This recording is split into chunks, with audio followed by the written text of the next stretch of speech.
சுண்டெலி மனிதனாக மாறிய கதை. ஒரு ஞானியின் தியானம் கலைந்தபோது ஒரு சுண்டெலி ஞானியின் முன் வந்தது. சுண்டெலியை பார்த்து ஞானி, உனக்கு என்ன வேண்டும் என்று கேட்டார். பூனையைக் கண்டு எனக்கு பயமா இருக்கு. என்னை ஒரு பூனையாக மாற்றிவிட்டால் உங்களுக்கு புண்ணியம் உள்ளது என்றது எலி. ஞானி எலியை பூனையாக மாற்றினார். 2 நாட்கள் கழித்து மீண்டும் அப்பூனை வந்து ஞானியின் முன் நின்றது. பூனையைக் கண்டு ஞானி இப்போது என்ன பிரச்சனை என்று கேட்டார். என்னை எப்போதும் நாய் துரத்துகிறது, என்னை நாயாக மாற்றிவிட்டால் நன்றாக இருக்கும் என்றது பூனை. உடனே பூனையை நாயாக மாற்றினார் ஞானி. சில நாட்கள் கழித்து அந்த நாய் வந்து ஞானியின் முன்பு நின்றது. இப்போது உனக்கு என்ன வேண்டும் என்று கேட்டார் ஞானி.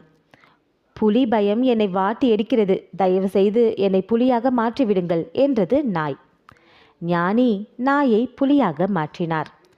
சில நாட்கள் கழித்து ஞானி முன் வந்து நின்ற புலி, இந்த காட்டில் வேடன் என்னை வேட்டையாட வருகிறான், தயவு செய்து என்னை வேடனாக மாற்றிவிடுங்கள் என்றது புலி. உடனே புலியை வேடனாக மாற்றினார் ஞானி. சில நாட்கள் கழித்து வேடன் ஞானி முன் வந்து நின்றான்.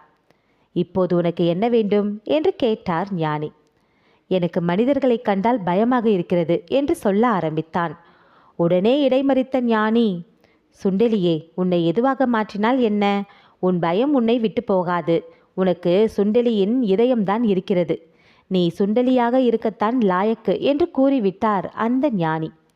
ஆகையால் உள்ளத்தில் நம்பிக்கைகளையும் அச்சமற்ற தன்மையும் இல்லாதவரை நாம் எதையும் அடையவோ சாதிக்கவோ முடியாது.